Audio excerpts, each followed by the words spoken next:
It is noon in Iowa City. The temperature is 60 degrees, and for KRUI, this is the latest news with Kyle Mann and Andrew Roberts. Here are the headlines for this Monday morning. An attack in the capital city of Afghanistan, a new taste in Iowa City, and a tidbit for Star Wars fans.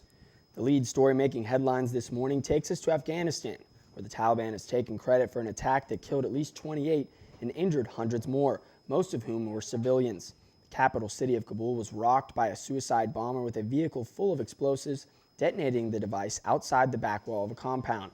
A second attacker then entered the compound and engaged in a gunfight with authorities before being gunned down 2 hours later. The Taliban declared a spring offensive last week, and this seems to be the first step in what they call a plan to, quote, bog the enemy down in a war of attrition. Emotions are certainly running high in Afghanistan, and they will also be running high today in New York. Tuesday kicks off a big day for presidential candidates Hillary Clinton and Donald Trump as they look to secure voters and delegates of their home state in the New York primaries. Clinton looks to regain a larger lead on the Democratic side with a win today as her surging counterpart Bernie Sanders needs 68% of remaining delegates to earn a nomination. Trump looks to win over 95 delegates to add his lead over rival Ted Cruz and possibly solidify his nomination. New York is a closed primary state, meaning only registered party members are eligible to vote, which will certainly impact the voting. While the U.S. is looking to find their next president, a South American country may be starting their search as well. Brazil is slated to host the 2016 Olympics in just a few months, but another complication in the country has brought things into question. Dealing with the Zika virus, a widespread recession, and a political crisis, President Dilma Rousseff was voted to be impeached. Rousseff intends to fight the decision, but some are now wondering if the Olympics should happen at all in Brazil. The Olympic Committee, however, does not expect any changes. The city of Houston is dealing with complications of their own as Houston officials estimate that 240 billion gallons of water has been poured on the Houston area, and that will increase throughout Tuesday as rescue crews work to help residents stranded in floods that have already killed at least 5 and displaced thousands more.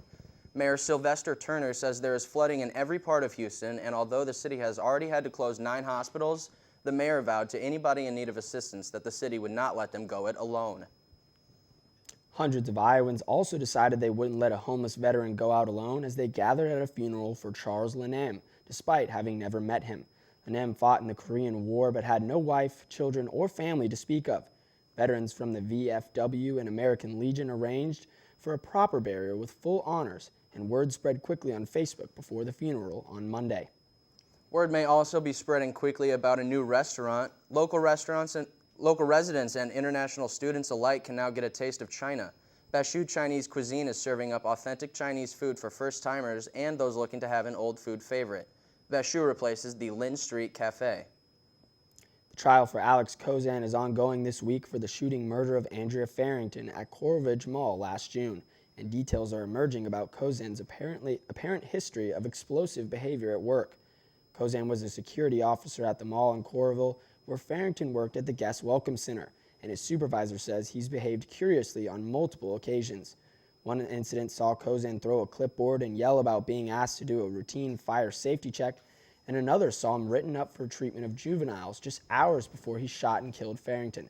He's also said to have left a note on Farrington's car weeks before the shooting, asking her to a concert and leaving boxes to check yes or no.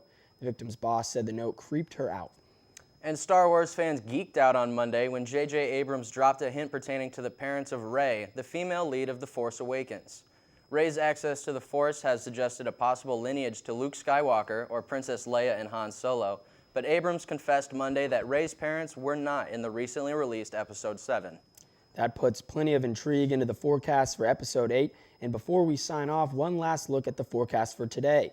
Right now, the temperature is 60 degrees, and for KRUI, this has been Kyle Mann and Andrew Roberts.